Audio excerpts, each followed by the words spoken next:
10 days had passed since her son vanished from the front yard without a sound, and each hour stretched Clara's sanity thinner. But everything shifted the moment a retired librarian handed her a photo, one printed from a platen-laid folder standing beside a collapsed barn. Why did this woman have the image, and what chilling secret lay hidden beneath that forgotten field on the edge of town? The wind howled across the wide streets of Redwood, a small Colorado town nestled quietly between towering pine forests and a sleepy mountain ridge.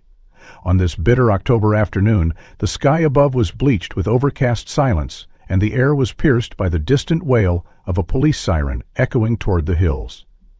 Clara Jennings stood in the parking lot of a rundown Popeyes restaurant, her fingers trembling as she secured the final missing persons flyer on a flickering lamppost. Her daughters' faces stared back at her from glossy paper, Mia and Lily, both 6, frozen in time with innocent grins, and hair braided with yellow ribbons. Their dresses, bright yellow with sunflower prints, seemed almost to shimmer in the wind, as if taunting her with memories. Clara's eyes, once vibrant, were now dulled by fatigue and despair. For 6 endless days she had combed the town with posters, pleaded with neighbors, argued with police, and even shouted at strangers who didn't stop to look. Every tick of the clock since last Saturday had stretched into eternity. The Popeyes had been their last known location. Clara had brought the girls along while running errands and had stepped outside to staple a flyer to the notice board. When she returned, barely 3 minutes later, the bench outside was empty. No witnesses, no screams, just gone. The police treated it like a runaway case at first, then a misunderstanding. Now, they barely answered her calls. She felt like the only one still searching. She leaned against the metal post, trying to catch her breath, the weight of guilt crushing her lungs. How could she have turned away, even for a minute? "Nice day to lose faith, huh?" A raspy voice crackled nearby. Clara turned, startled. A woman sat cross-legged by the brick wall of the restaurant, bundled in mismatched clothes, hair matted, but eyes sharp. She had a cardboard sign beside her that read, "Invisible not up here." Claire gave a polite smile, tried to walk past. "You looking for those 2 little girls?" the woman asked suddenly, pointing her chin at the flyer. Clara froze. Her heart stopped. "Yes," she said cautiously. "They're mine. Have you seen them?" The woman squinted.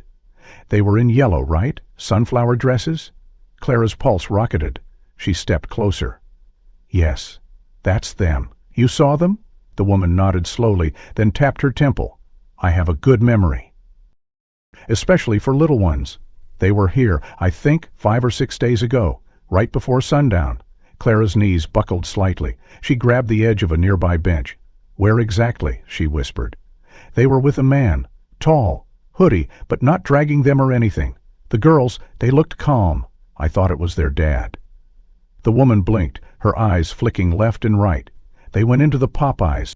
I remember the dress. I was going to ask for change, but the guy looked off." Clara struggled to breathe. "Did you see them leave?" "No," the woman replied softly. "That's the part that's been eating at me. I never saw them come out." Clara stared at the restaurant's door, which now felt like the gate to hell itself. 6 days ago, and no one had said anything. The security footage had mysteriously been erased. Management claimed it was due to a system update. Clara had screamed at them, at the cops, but nothing had come from it. Now this woman, this total stranger, had handed her more in 2 minutes than law enforcement had in a week. "What's your name?" Clara asked. The woman blinked. "Eliza. Just Eliza." Clara opened her purse, pulled out a small envelope with $20 bills she'd saved for groceries. "Please, Eliza, if you remember anything else, anything, you come find me. I'm at the motel on 6th Street, room 207. You'll find them," she said in a voice that sounded less like hope and more like a curse. Clara turned away, walked stiffly into the restaurant. The air inside smelled of grease and despair. She didn't order anything. She simply stood there, staring at the restrooms, at the booths, at the reflection of her haunted face in the window. Clara stood frozen for a moment just inside the Popeyes entrance, her eyes scanning the warm linoleum floor and the dull, orange-toned lighting that made everything feel like it was stuck in a perpetual sunset. Her heart thudded against her ribs, as if reminding her she had no time to waste. The air inside the fast food joint reeked of fried chicken and sadness, but Claire barely noticed. Her eyes were fixed ahead on the narrow hallway that led to the restrooms, the place Elisa said her daughters had entered with the mysterious man. She moved toward it with purpose, dodging tables and chairs, brushing past the unmoved stares of disinterested patrons. She paused at the hallway entrance, then pushed open the door to the women's room. Inside, the fluorescent light buzzed overhead, casting a cold hue on the chipped sink basements and scuffed tiles. It was empty. Clara moved quickly, pushing open each stall door with a creak that echoed ominously in the quiet room. Nothing seemed out of place, but her gut told her to look deeper. Dropping to her knees, she checked under each stall, one by one. It was under the last one that something caught her eye, a glint of plastic wedged behind the trash bin. Her breath caught in her throat as she reached out, fingers brushing the dusty floor. She pulled it free, a small pair of red plastic eyeglasses coated in grime, one arm slightly bent. Clara's hands trembled as she brought the glasses closer to the light. They looked just like the ones Mia wore, the same red frames she insisted were her smart girl glasses. Clara's heart pounded louder as she turned them over, squinting. And then she saw it, faint, almost invisible, but unmistakable. 3 letters engraved into the inner arm. M. She stood abruptly, her legs nearly giving out beneath her. The initials triggered a memory like a lightning strike. A month ago, at the town park, a tall man in a blue hoodie had offered to take a photo of the girls with Clara's phone. He'd seemed friendly, maybe too friendly, complimenting the girls on their matching dresses. She hadn't thought much of it at the time, but now it made her blood run cold. Clara stuffed the glasses into her coat pocket and rushed out of the bathroom, barely acknowledging the startled glances of customers as she stormed back into the main seating area.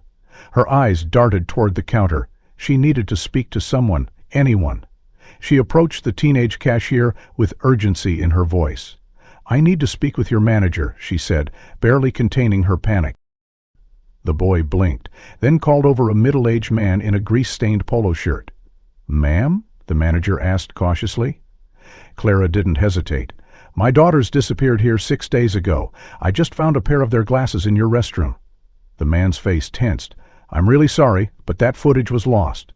"There was a system update, we've told the police," Clara cut him off, her voice rising. "You lost the footage from the exact time 2 girls were taken? That's convenient." "I understand how it looks," the manager replied defensively, "but we didn't erase anything on purpose. It was scheduled maintenance." It confirmed it. Clara wanted to scream, but just then a familiar rasp threw the tension.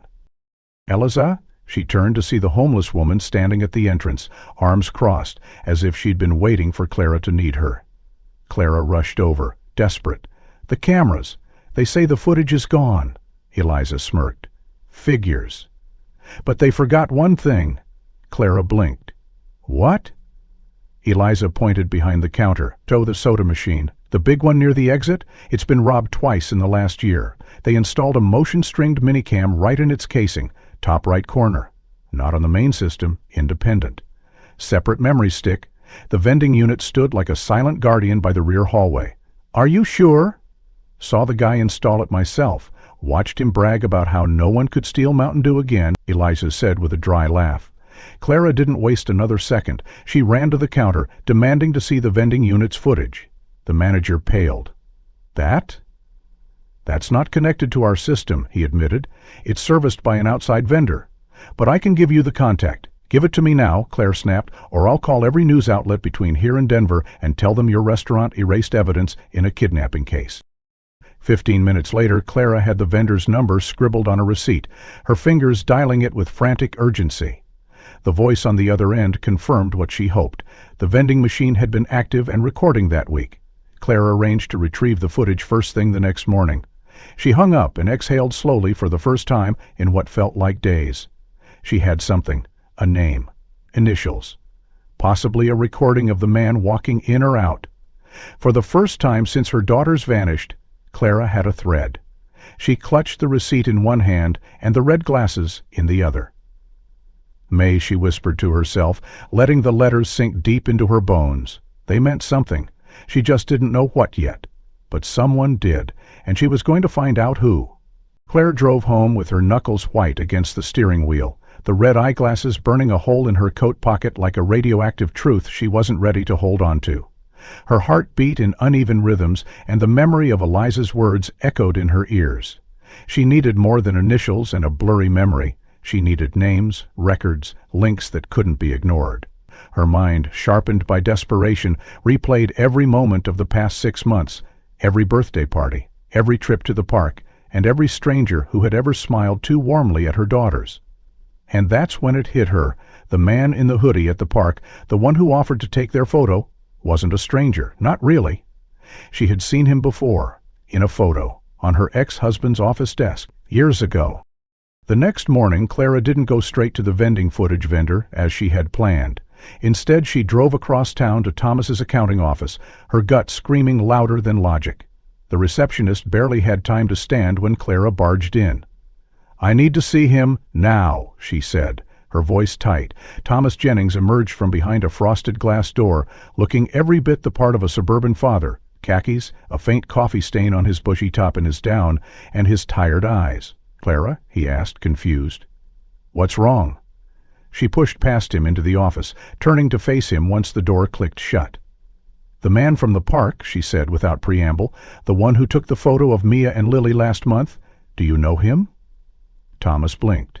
"What? No, why, look at this," Clara snapped, pulling out the glasses and thrusting them forward. Mia walked into the same forward. Thomas stared at them, his face twitching with something too quick to read. Then he sighed. "Clara, I think you should sit down." "No, talk." He rubbed his hands together. "Martin Hale. He used to be my business partner. Years ago. We did different visions. He wanted to expand into redevelopment zones, get funding from risky sources. I pulled out." Clara folded her arms tightly. "Why didn't you ever tell me?" "Because I didn't think it mattered. That was before we got married. I hadn't spoken to him in almost a decade until—" "One thing?" "What thing?" she demanded. Thomas hesitated, then walked over to his desk and pulled open a drawer. He took out a yellowed envelope, already opened and empty. "This came a few weeks ago," he said, handing it to her. The paper smelled faintly of smoke. Clara unfolded the envelope. No return address, no stamp, just 3 words scribbled in black letters across the front. "She's not safe." Her mouth went dry. "Did you tell anyone?" "No," Thomas admitted. "I burned the letter. I thought it was a prank. Some unhinged person trolling after me at the paper." "She burned it?" she repeated, barely able to believe it. "You didn't think I deserved to know someone was threatening me?" "Clara, I didn't want to scare you," he said, his voice low. "You were already fragile. You weren't sleeping. I thought if it was real, they would contact you directly." "They did," she whispered, just not with words. Thomas sank into his chair, rubbing his eyes. "If this is Martin, if he's involved, I don't know what to say. I never thought he'd do something like this." "But he knows where we live," Clara said. "He saw the girls. He was close enough to touch them, and you never warned me." Thomas opened his mouth to respond, but Clara had already turned and was halfway out the door. "If you remember anything else," she said coldly, "don't wait 10 years to tell me." She left the building in a blur, her thoughts spiraling. Martin Hale. That name had to mean more than a coincidence. There was no such thing in a story like this. She returned to her car, pulled out her phone, and started searching public records. Martin Hale, former partner at Jennings Hale Investments, filed for bankruptcy in 2015. No known address, but an old business registry linked him to a warehouse property on the outskirts of town. An address Clara had never noticed before. Her fingers trembled as she screenshotted the listing. Warehouse. Children. A man with a grudge. Before she could spiral deeper, her phone buzzed. Unknown number. She hesitated, then answered. "Hello?" A low, raspy voice replied. "Mrs. Jennings, this is Ed Monroe, vending security tech. We reviewed the footage from the soda machine. I think you're going to want to see this." Clara's breath caught. "Got the man. He's blurry, but you can see the kids, clear as day. Matching yellow dresses. He leads them out the back door." Timestamps about 6:42 p.m., the night they disappeared. Clara's hand gripped the wheel. Can I get a copy? I already emailed the file to Detective Price, just in case. But yes, I'll send you a link. As the call ended, her screen lit up with the email notification. She tapped it open, her pulse thundering in her ears. And there they were, two tiny figures in yellow dresses holding hands, walking toward the back exit of the Popeyes. Behind them, tall and hooded, a man with a slight limp. Clara paused the video, zoomed in. It was grainy, but unmistakable. It was the same man from the park, the same stance, same build. Martin Hale. And now she knew where he might be, or at least where he had been. Clara replayed the vending machine footage at least a dozen times before forcing herself to stop. Each viewing chipped away at her composure, the sight of her daughters being led out the back door by a faceless man crushing what little steadiness she had left. It wasn't just the grainy footage or the way Mia clutched Lily's hand like a lifeline. It was the way they didn't resist, didn't fight, didn't scream. They followed him as if they knew him. That thought sank into her bones like ice. She needed more than initials, more than video. She needed a pattern, something that tied Martin Hale directly to her girls in a way no lawyer or cop could ignore. So she returned to the scene, not out of hope, but compulsion. Something gnawed at her. She hadn't scoured every corner, and if her instincts had taught her anything over the past week, it was to follow even the thinnest thread. She waited until the Popeyes had cleared out, walked past the cashier with barely a nod, and slipped into the women's restroom again. The buzz of the light overhead was now familiar, and the echo of her footsteps on tile rang with eerie memory. She crouched near the last stall where she had found the glasses, and that's when she noticed it, behind the toilet, faint smudges on the wall, barely visible unless you were eye level. She leaned in, heart stuttering. It was a drawing, rough and childlike, etched with charcoal or black crayon directly onto the tile. Two small figures, clearly children, stood hand in hand next to a tall figure, but the figure's face was missing, replaced by a dark, scribbled void. It looked like someone had tried to scratch the face out completely. Below the figures, in shaky handwriting, were the words, "Don't tell." Clara's throat tightened. She reached out and ran her fingers over the wall, smearing a bit of the brittle material. It crumbled like old ash. Who wrote this? And why here? The crude lines, the hesitant curves of the letters, they felt too familiar. She pulled out her phone, snapped a picture, then stood back and tried to breathe. If the girls had been here, if they had drawn this, it meant they had time to feel something, fear, confusion, enough to leave a warning, but it also meant they weren't dragged out instantly. Someone waited or watched. Clara left the bathroom in a fog, her mind screaming with possibilities.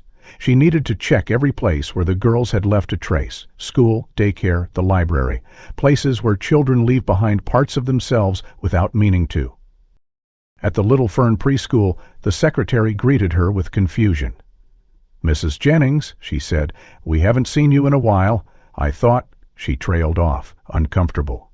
Clara forced a smile. "I need to know if you received any letters, anonymous ones, after the girls went missing." The secretary blinked. Well, we did get something odd." She stood and disappeared into a back room, returning moments later with a sealed manila envelope. It was postmarked 2 days after everything. No return address. "We filed it away because—" It didn't make sense. Clara snatched the envelope, opened it, and pulled out a folded sheet of notebook paper. Inside was a short, uneven note written in pencil. "I am sorry," he said, not to scream. "We miss you. It's not dark all the time." Clara's eyes blurred. Her breath caught in her throat. The way the loops curled in the word sorry, the way the T's were crossed low, it was Lily's handwriting. She would know it anywhere. "Why wasn't this sent to the police?" she demanded. The secretary looked sheepish. It got filed with the weekly mail. By the time anyone thought to check it, the police weren't interested anymore, and then it got buried. "I'm sorry." Clara wanted to scream, to hurl the desk across the room. Instead, she clutched the letter against her chest, trembling. Her daughter had written this. Lily had been alive 2 days after the disappearance. She was somewhere she could see light, somewhere with rules, a place with threats. and someone who told her not to scream. Clara turned on her heel and left the school, the letter clutched in one hand and her phone in the other. She dialed Jordan Price's number without hesitation. The detective picked up after 2 rings. "Jennings." "I have something," Clara said, breathless. "Lily wrote a letter. They're alive? They were held somewhere? I need you to see this." Jordan's voice changed instantly, 10 seeping through the speaker. "Where are you?" "I'll meet you." Clara gave her location, her pulse ticking upward. The letter, the drawing, they weren't just clues. They were cries for help, signals, and Clara was finally learning how to read them. Detective Jordan Price met Clara in the parking lot of the Little Fern preschool just after sunset, the sky bruised with streaks of navy and burnt orange as the last light slipped behind the mountains. Clara barely gave him time to park before she rushed to his car window, the folded letter in her trembling hand. "It's her," she said without preamble. "It's Lily's handwriting. There's no doubt she wrote this 2 days after they vanished." Jordan climbed out of the car and took the paper, his brow furrowed as he read, the corner of his mouth twitching at the final line. "It's not dark all the time." He looked up at Clara, then toward the school behind her. "And the staff didn't think this was worth reporting?" Clara shook her head in disbelief. "They shelved it caring, said it got buried." Jordan's jaw tightened. "Unbelievable. That's negligence at best, obstruction at worst." He folded the letter and placed it into an evidence pouch, then gestured for Clara to get in his car. "There's something you need to hear, and I didn't want to say it until I was sure." Clara obeyed, slipping into the passenger seat as Jordan started the engine and pulled away from the curb. Silence hung between them for a moment, broken only by the rhythmic click of the turn signal as he merged into traffic. 8 years ago, Jordan said finally. "My sister Ellie went missing from a shopping center in Denver. She was 11, I was 21. I had just gotten my first job as a beat cop. I wasn't there. My mom sent me a voicemail that I didn't listen to until hours later. By then it was too late. No one ever found her." Clara turned to him slowly, her face softening. "Jordan, I didn't know." He nodded, eyes fixed on the road. "I don't talk about it much, but when I read Lily's letter, when I saw that drawing in the restroom, something in me snapped back. The same silence, the same sense of something lurking just behind what we can see. I swore if I ever got another shot to stop this kind of horror, I'd take it." Clara watched him closely. "Why now? Why tell me this?" Jordan pulled onto a quieter street, turning toward the outskirts of town. "Because I finally connected a name, a man your ex-husband once worked with, Martin Hale. That name showed up in my sister's case files." Clara's breath caught. "What?" Jordan nodded. "He wasn't a suspect, just a footnote. He was close friends with a man named Grant Morgan. Your ex never mentioned him." Clara stiffened. "Grant, I knew him, a long time ago, before Thomas. We dated for maybe a year. It ended badly." "You filed a complaint against him," Jordan said, his voice cool. 2012. Domestic violence. It was dropped." "Because I didn't have proof," Clara snapped. "He was careful, manipulative, charming in public. Behind closed doors, he made me feel like I was losing my mind." Jordan didn't flinch.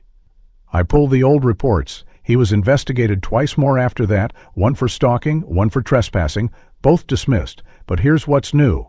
Martin Hale lived with Grant in Denver in 2015, right before Grant disappeared off the grid. Some say he moved overseas. Others think he faked a breakdown and went underground." Claire stared at him, her mind racing. "You think he's alive?" Jordan turned the car sharply onto a gravel road leading toward an industrial lot. "I think he never really left, and I think Martin's not just some drifter with a grudge. He's acting on someone's orders." "Grant?" "That's what I'm trying to find out. It's parked in a meeting and converted in a canvas. This place used to be part of a holding property for Jennings Hale Investments. It was in Martin's name until 2016, then transferred through a shell company. I've got a warrant to search the premises tomorrow, but I wanted you to see it first." Claire stepped out of the car, her boots crunching on gravel. The building loomed before them, its windows shattered, the front door padlocked with rusted chain. A sense of dread settled over her like a shroud.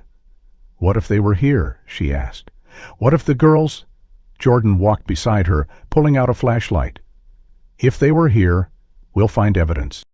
And if Martin's working for Grant, then maybe, just maybe, we've got a lead on both you."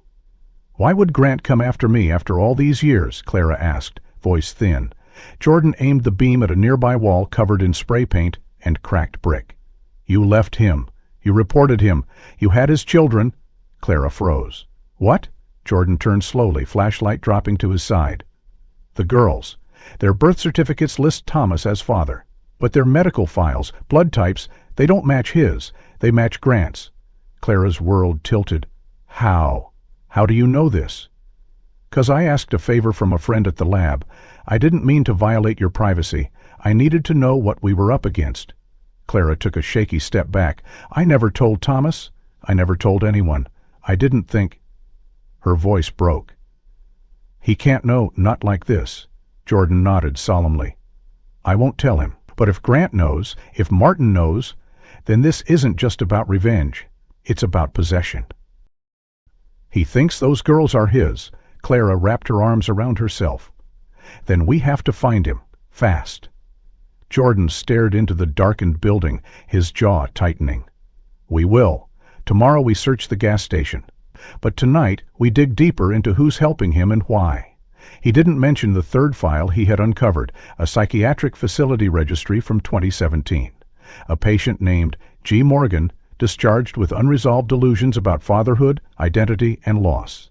A file marked potentially dangerous, a discharge form signed by one M. Hale. The next morning brought with it a bitter chill and a sky smeared with thin gray clouds that looked like ash spread across a dying world. Clara sat in her car outside the Redwood Public Library, staring at the heavy glass doors as they opened and closed, with the rhythm of early patrons drifting in for warmth or distraction.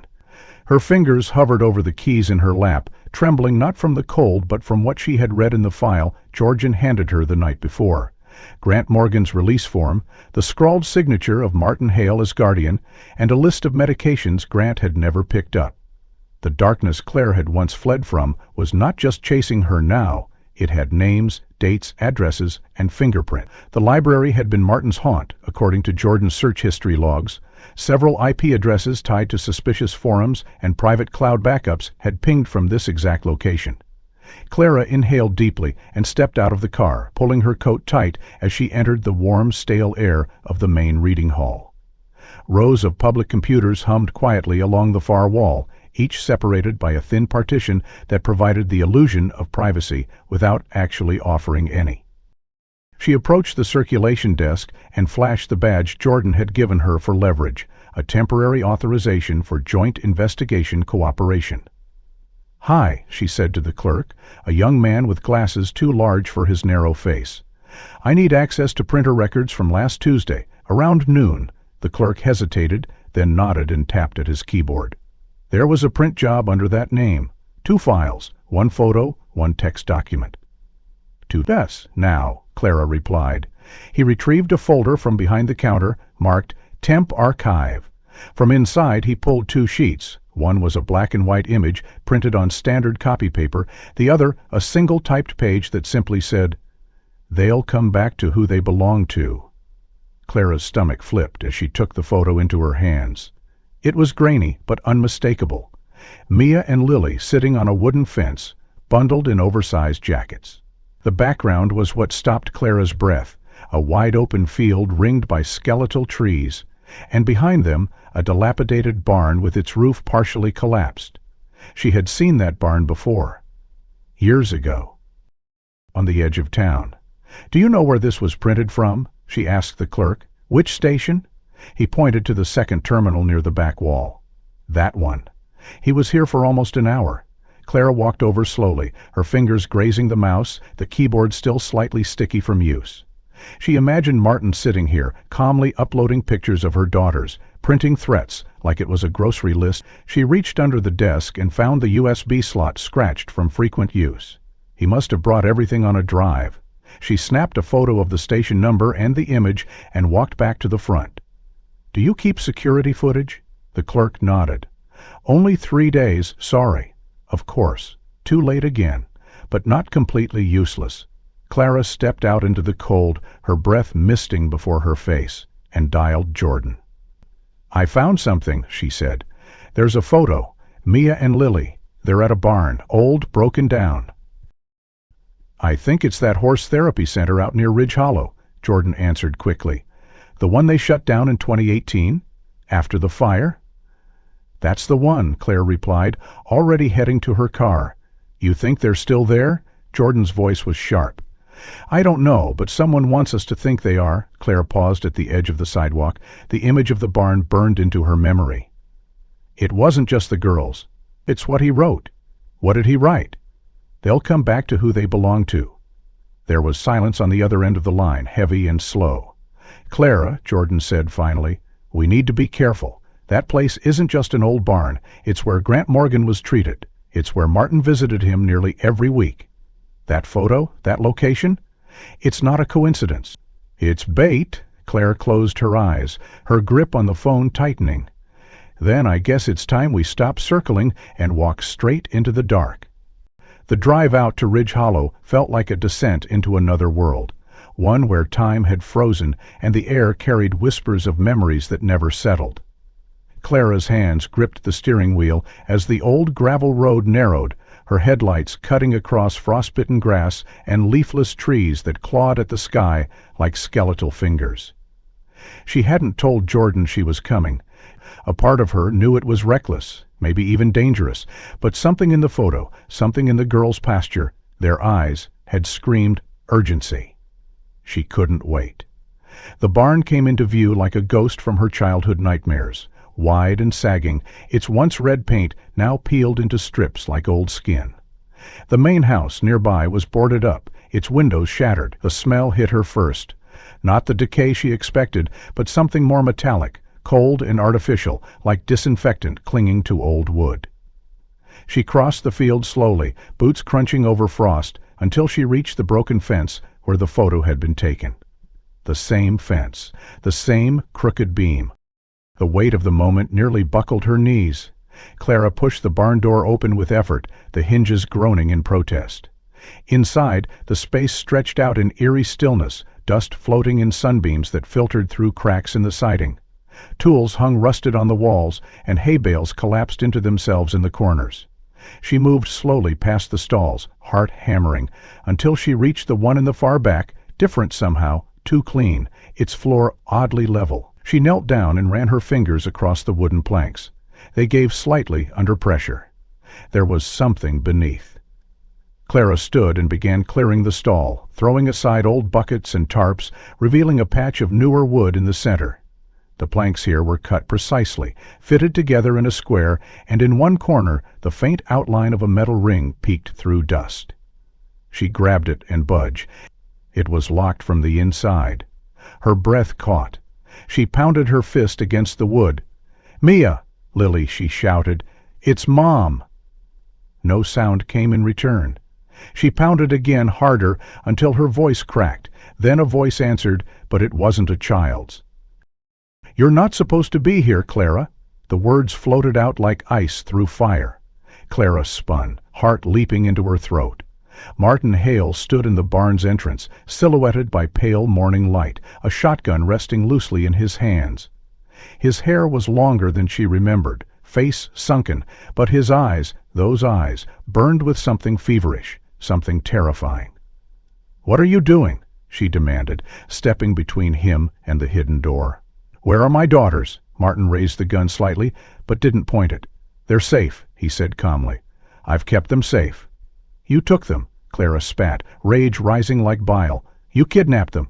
"No," he said, shaking his head slowly. "I rescued them. From you." Clara blinked, stunk. "What the hell are you talking about?" Martin stepped closer, still keeping a deliberate distance, his voice low but intense. "You don't understand what you've done. Grant told me everything. How you tricked him. How you kept his children hidden. They're his blood. He has a right. He lost that right the day he laid his hands on me," Clara snapped.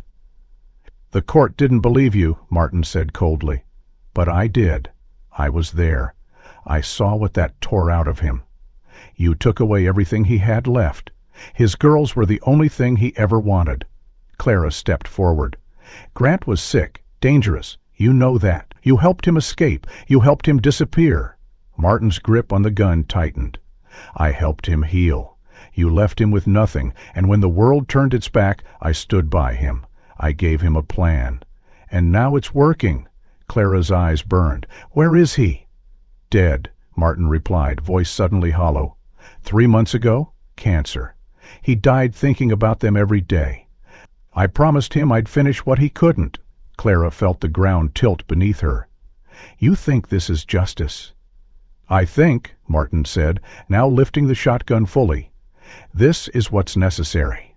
Clara stood frozen beneath the shadow of the barn's rotting beams, her back to the trap door that she now knew led to her children, and her face turned toward the man who had stolen 6 weeks of their lives. The shotgun in Martin Hale's hands had shifted from a threat to a proclamation, a line in the dirt drawn between vengeance and delusion. His words lingered, like smoke in her ears, too absurd and too personal to dismiss. Grant is dead, and I promised him I'd finish what he couldn't. You call this finishing something? Clara shouted, her voice cracking under the weight of disbelief. You call kidnapping children fulfilling a dying man's wish? Martin's expression didn't shift, but something behind his eyes flickered, a strange calmness, like he'd rehearsed this moment 1,000 times. You never gave him a choice, Clara, he said, stepping slowly into the barn, the wooden floor groaning under his boot. He begged to be part of their lives. You called him unstable, dangerous. You told lies that tore him apart. They weren't lies, she snapped, her throat tightening. He hit me, more than once. He broke my ribs. He threatened to kill himself with the girls in the car if I left. That's not a misunderstanding, Martin. That's abuse. Martin stopped just feet from her, the gun still cradled in his arms, his voice quieter now. He was broken. You never gave him a chance to heal. And when he did, when he was finally getting better, he found out you were pregnant. And you told him nothing. Clara's stomach dropped. He told you? Everything, Martin said. He knew from the moment he saw the photo. Mia's eyes, Lily's smile, they're his, Clara. He hired a private investigator before he died. He found the birth records. Do you think listing Thomas as the father would erase the truth? Clara's hands trembled as she backed toward the wall, every cell in her body screaming with heat and memory and fear. I did it to protect them. Grant was not well. He wasn't the kind of man who should raise a child. So you played God, Martin spat. You decided he was unworthy. You erased him. I survived him, Clara hissed. You don't get to twist that into martyrdom. He stalked me. He tracked me down at my job 2 weeks after I moved states. He left notes on my car. He watched me through windows. I saw him outside the girls' preschool once. I couldn't prove it, but I knew. I felt it. Martin's face twisted. He just wanted to see them? Then he should have fought legally, she said. She should have changed. He should have shown he could be something better than a ghost in our nightmares. Martin's breath hitched, and for a fleeting second the facade cracked. He was dying, Clara. He didn't have time for courts. He didn't trust the system. He trusted me. He made me promise to find them, to bring them to him, or at least keep them away from you until I could make them understand. Clara's eyes filled with tears, her voice dropping into a whisper. You took everything from them, their school, their home, their safety. You replaced it with hiding and lies. I replaced it with truth, Martin said defiantly. Can you know who they are now? They're children, Claire snapped. They don't need truth, they need love. They need breakfast and bedtime stories and the sound of their mother's voice at night. Martin didn't respond. His grip tightened on the gun, but he didn't raise it. He seemed caught between missions, between loyalty to a dead man and the undeniable consequence of the life he'd just dismantled.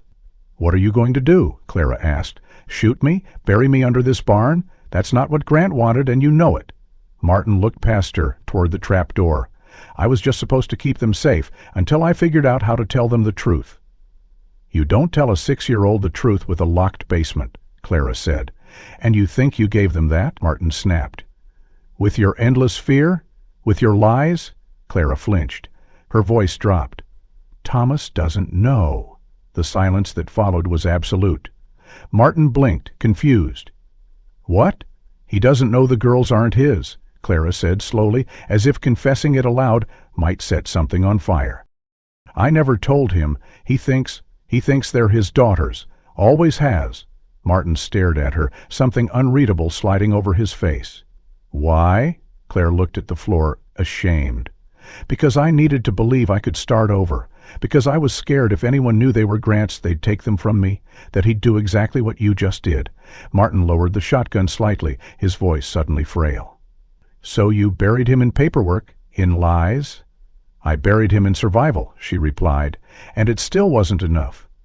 They stood in that barn, surrounded by dust and broken beams and 100 unscorched Birkin slump, the weight of everything he had built, every decision, folding in on him. Then, somewhere beneath their feet, a floorboard creaked. The sound of the creaking floorboard jolted Clara and Martin into silence, the raw tension between them suspended midair, as if the weight of their confessions had stirred something far more immediate than shame. Martin turned toward the trapdoor instinctively, clutching the shotgun against his chest like a shield. Clara felt her heartbeat slam into her ribs as the noise came again, 2 gentle taps followed by a tiny voice, barely audible. "Mama?" It was Lily.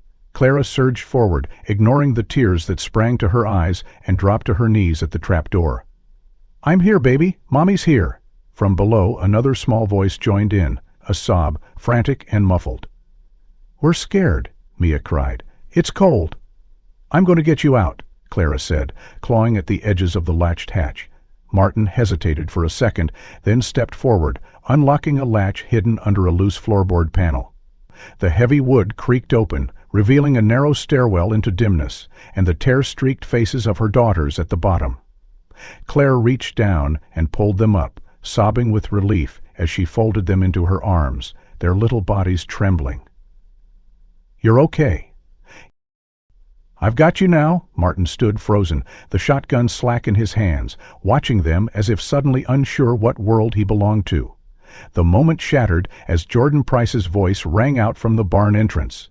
"Step away from them!" Hale Martin spun, startled, but didn't raise the weapon. Clara shielded the girls as Jordan entered with 2 officers, their weapons drawn and aimed with clinical precision. "Drop the gun!" Jordan barked. Martin looked at Clara one last time and then slowly set the shotgun on the hay-covered floor. "I kept my promise," he murmured. He would have done worse. The officers restrained him swiftly, reading his rights, while Clara held her daughters tighter, unwilling to let them go even as the chaos settled. Jordan approached carefully, his eyes darting between Martin and Clara, then finally landing on the girls. "They okay?" Clara nodded, her voice a rasp. "Cold, hungry, but alive." Jordan crouched to meet the girl's eyes. "Hi, Mia. Lily, I'm Detective Price. You're safe now." The girls nodded timidly, clinging to their mother. As the officers led Martin out of the barn, Clara turned to Jordan, her voice still shaking. "He said Grant's dead. Cancer. 3 months ago?" Jordan gave a tight nod. "He's not lying. We just got confirmation. Grant Morgan died in a hospice center in Utah. No next of kin listed, but the attending physician noted a friend was by his side until the end. Guess who?" Clara didn't answer. She didn't have to. "And the DNA?" she asked, barely audible. Jordan sighed. "Adams ran samples from the girls' dental records, blood types, a few preserved newborn samples. Thomas isn't their biological father." "You were right." Clara felt the final piece of her secret click into place, not with relief, but resignation. Jordan hesitated before continuing. "There's more. About Eliza." Claire looked up sharply. "What?" "She's not just some homeless woman with a good memory," Jordan said, pulling a file from his coat. "Eliza Hammond, former registered psychiatric nurse, worked at the Ridge Hollow Mental Health Center for nearly 10 years, left after the fire." "The fire?" Clara asked, confused. 3 years ago, electrical failure in the East Wing. 5 patients died. One of them was Grant Morgan, or so they thought. Burned beyond recognition, no dental records confirmed. The facility didn't fight the claim. Martin filed the paperwork as emergency contact. Clara's skin prickled. "So Grant faked his death?" "We thought so," George said, "but the hospice confirmed his ID. Fingerprints matched. Grant did survive the fire. Martin helped him disappear. He lived under an alias for 3 years. Clara looked away, her arms still around the girls. "Eliza never said anything." "Why?" Jordan pulled out another paper. She filed a report after the fire, claimed one of the patients was being smuggled out under false pretenses. No one followed up. Her license was suspended after she refused to stay silent. She lost everything. She's been living on the street ever since. Clara's throat closed. And she still helped me. She probably recognized the girls when she saw them, Jordan said. Recognized him, and maybe, after all these years, she wanted to make something right. Clara blinked rapidly, her brain struggling to contain the expanding truth. Jordan stood slowly. There's a lot we need to sort out, but first, let's get these girls warm and safe. Clara stood in the narrow emergency room hallway of Redwood General Hospital, arms wrapped tightly around herself, eyes locked on the frosted glass door where her daughters had been taken for evaluation. The sterile white walls seemed to hum around her, and every second felt like a century as she waited to hear the results. Jordan sat a few feet away, elbows on his knees, staring at the ground with the haunted patience of someone who had waited before, who knew the rhythm of this agony. They had arrived at the hospital in a blur, sirens flashing, nurses rushing, a tangle of voices and forms asking questions Clara barely registered. Mia and Lily had been taken immediately to pediatrics, two tiny trembling shadows who had clung to their mother with the weight of everything they had endured. They were underweight, dehydrated, and shaken, but the preliminary scans showed no physical harm, no signs of abuse. Clara hadn't let go of them until the nurses promised they'd be kept within sight, within arm's reach. The relief that flooded her veins was edged with guilt so thick it made her dizzy. She had failed to protect them, and yet they had survived. Behind that door, the girls were being cleaned up, given fluids, reassured by professionals who knew how to coax light back into the eyes of traumatized children. Jordan finally spoke, his voice gravelly. "They'll be okay. Kids are resilient." Clara glanced at him, her voice thin. "Are they, after this?" Jordan didn't answer at first. He looked down the hallway to where officers stood outside Martin's room. "He's in custody. Charges will be stacked. Kidnapping, unlawful imprisonment, impersonation, obstruction." "He's done." Clara nodded slowly. "He said Grant was trying to save them from me." Jordan leaned back in his chair, his jaw clenching. "Grant was a manipulator. You did what you had to do. You don't owe anyone an apology for surviving." Clara looked at her reflection in the glass, a woman aged 10 years in 6 weeks, her face hollow, but her eyes no longer lost. "I still never told Thomas. Not once. I thought if I buried the truth deep enough, it would stay dead." Jordan's gaze softened. "We all try to protect what matters in the ways we know how. Sometimes that means hiding. Sometimes that means fighting." The door to the pediatric unit creaked open, and a nurse stepped out, her scrubs patterned with cartoon whales, a tired smile on her face. "You can come in now," she said gently. Clara rose immediately, heart leaping, and walked into the room. Mia and Lily sat on a small bed under a seafoam green blanket, their eyes lighting up when they saw her. "Mommy!" they cried in unison. She rushed to them, dropping to her knees and pulling them into her arms. They were warm and trembling, and real. She kissed their cheeks, their hair, breathing in their scent, whispering over and over, "I've got you. You're safe." "I've got you." Mia's voice was a whisper against her neck. "Are we going home?" "Yes, baby," Clara said, eyes full of tears. "We're going home." Behind her, Jordan stood in the doorway watching. The light from the hallway backlit his figure, casting a long shadow into the room. Clara turned slightly, still holding her girls, and met his eyes. "Thank you," she said. Jordan's voice was thick. "I couldn't save my sister, Clara. I chased ghosts and missed the one clue that mattered. But today we brought 2 little girls back from the dark." Claire reached out with one hand and touched his arm. "You didn't just save them, you saved me too." He gave a nod, then stepped back quietly, leaving them alone in that tiny room of reunion. In the days that followed, Clara gave her statement multiple times, to police, to CPS, to attorneys. She told them everything, even the parts that hurt the most. She called Thomas and told him the truth, through sobs and silence and the crackling tension of a phone line that carried years of deception. He didn't yell. He didn't hang up. He came to see the girls the next day and held them as if they were made of starlight. He told Clara they were his daughters, no matter what blood said, that they always would be. Clara spoke with Eliza again, this time at a clinic where she had finally agreed to stay to get help to rebuild. Eliza had sat with her, eyes calm, and said, "I couldn't save the patients in that fire, but maybe pointing you to the truth helped put out a few other flames." Clara didn't argue. She just held her hand and said thank you. On the porch of her home, days later, as the winter sun bathed the town in gold, Clara sat with Mia and Lily, wrapped in blankets, a cup of cocoa in each small hand. The girls laughed at a squirrel darting across the yard. The sound was healing, pure, real. Clara watched them, the weight of the past 6 weeks still lingering but not defining. Jordan came by that evening, a small gift bag in hand, 2 stuffed rabbits with stitched initials, M and L. "They'll need new bedtime friends," he said, awkward. Clara smiled and invited him in. That night, as the girls drifted to sleep with new friends under their arms, and Clara sat in silence with Jordan by the fireplace, he said the words that had lived in his chest for years. "I didn't get to say goodbye to my sister, but today I got to see 2 girls come back to their mother. That's enough. That's more than I ever thought I'd have. Then maybe Grant didn't get the ending he wanted. But we did."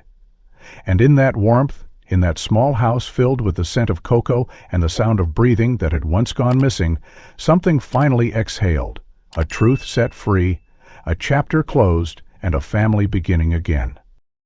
If this story moved you, don't forget to hit the like button and subscribe for more gripping mysteries just like it.